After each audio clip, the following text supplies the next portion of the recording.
What does it even mean to be a principle-based martial art? Over and over and over again, especially in the traditional martial arts world, you get people espousing the idea, giving lip service to the idea that they are a principle-based martial art. And then yet at the end of the day, you see the same cookie cutter training day in and day out, everybody being told this is the way you do it, that's wrong. The problem is that principles don't work that way. Principles are much more open-ended. Principles give you a framework or a seed, a baseline idea, a foundation to work from, right? Principle literally means like first. Principle just gives you a cornerstone from which to work from. Now, from which to work from, good grammar. So you could take this to the extreme end with something like the Socratic method or the Montessori method or the ecological approach, all of which are actually extremely powerful and extremely work extremely well. A great example of this is Coach Greg Souders at Standard Jiu-Jitsu, and he doesn't teach technique, he doesn't drill technique anymore, right? And you would go, well, Jiu-Jitsu is all technique, right? He has changed the format to being all training games.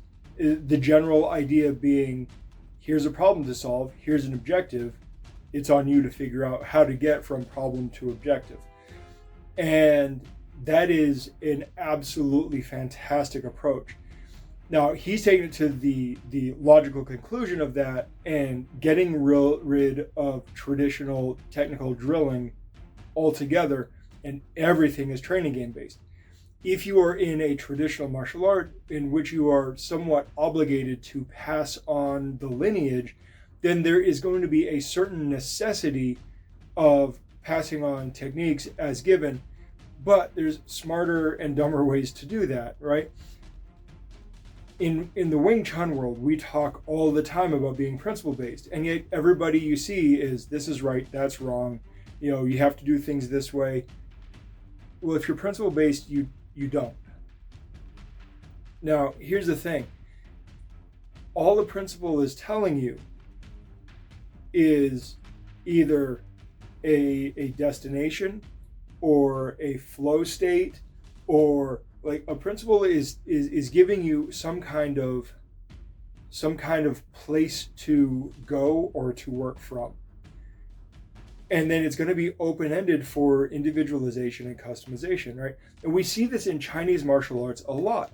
Most of our hand techniques are not labeled as strikes and blocks. They're just labeled as hand techniques. They oftentimes don't even get the label of a hand technique. You're just doing this principle. You're doing hooking. You're doing sinking. You're doing pressing. And you can go on and on and on, right? Now, look, if somebody has to learn how to punch, they have to learn how to punch. There are more principled ways to go about teaching somebody how to punch, and then there are like dogmatic technical ways that force them into a specific box that is then going to either work for them or not work for them based on who they are versus who you are. And so there has to be some room, no matter how much you want to do things in a traditional technical way, there has to be some room for the principles to shine in order to manifest technique for the individual, for the circumstance as necessary. And this is the really, really, truly important thing about being principle-based. Being principle-based allows you to manifest technique spontaneously. If you understand principles, then you can manifest technique spontaneously when the need arises. And the way that we get there is through play, right? Humans learn through play better than pretty much anything else. This is part of the idea of the ecological approach, is everything, like it's called the ecological approach on purpose, right? And it is the idea that things need to be contextualized and in the environment of the thing, right? This is why language learning, they tell you that you have to be immersed. There is a certain amount of divorcing things from context that actually denatures them entirely. And this is something that we see over and over and over again in traditional martial arts. You see people do static drill after static drill after static drill, and they just look beautiful, and then it's time for sparring, and it's some of the worst kickboxing you've ever seen. And you go, how did you get from there to there? Either the teacher doesn't understand, the students don't understand, or both. And it needs to change. We have to know, like, we have to accept that we cannot do things the same as the person next to us. We are not the same person.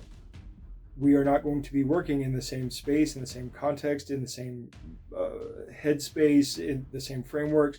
Even if we are learning the same system under the same teacher, in the same school, in the same classes, at the same time, we're still occupying two different points in space, and all of the atoms that make us up are different, and all of the energy that makes us up are different, and we are all ultimately separate individuals. We can cooperate, we can work together, but we are all separate individuals, and it is very important that our training reflects our ability to do things on our own. Why are there so many lineages of Kung Fu and Karate and Silat and Filipino martial arts and HEMA and everything, right? Why are there 10 million styles of boxing, right? Because things have to be individualized. When did we lose that lesson, right? That has been the standard forever. Being principle-based does not mean learn a bunch of techniques and now you know techniques. Being principle-based might mean here are some techniques as seeds, as a North Star. But you know what happens with the North Star? If you never set sail, it doesn't matter how good you are at identifying it. Identifying the North Star only works if you're actually going out on the journey and using it to navigate. The entire point of having a North Star, of having technique drilling in the first place, is to give us a North Star of this is roughly what ideal body structure is. This is roughly what ideal timing and angles and space and and pressure is. This is what ideally it is when I have successfully read their attack as this incoming attack and can respond that way, or I have read their defense as this position and I have successfully gotten past their defense, whatever it is. I do believe that there is a time and a place for static drilling per se. I do believe that having that North Star is actually extraordinarily valuable. However, we do need to know where the limitations are on that. And every time there's another study that comes out about learning, we find more and more and more that having student-directed stuff with the teachers being little more than facilitators, mentors, and guides to help nudge them in more productive and efficient directions seems to work better than just brute force repetition. Brute force repetition does not work except for the chosen few that it works for. There are better ways, and we are learning scientifically about better ways. So if you want to be principle-based, you have to make room in your training, whether that is you as a student or you as a teacher, and this is for your students. You have to make room in the training for individual exploration, individual variation. You have to identify problem to solve. Here's our objective. How you get there is on you. If you want to do some things that are a little more precision technical, you go, here are some landmarks I want you to hit.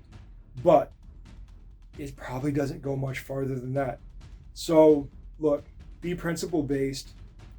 And if you are obligated to pass on a certain living system, then pass it on the best you can, but don't stifle your students to do so. All right, I'm done ranting, and I will talk to you guys later. Good journey.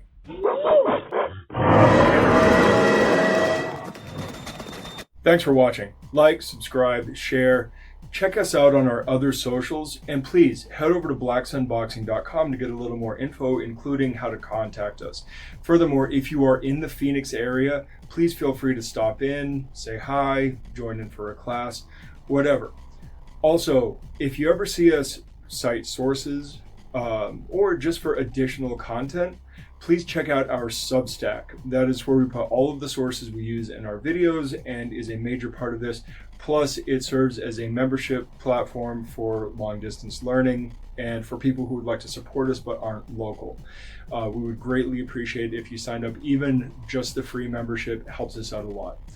All right, I will see you guys in the next video. Good journey.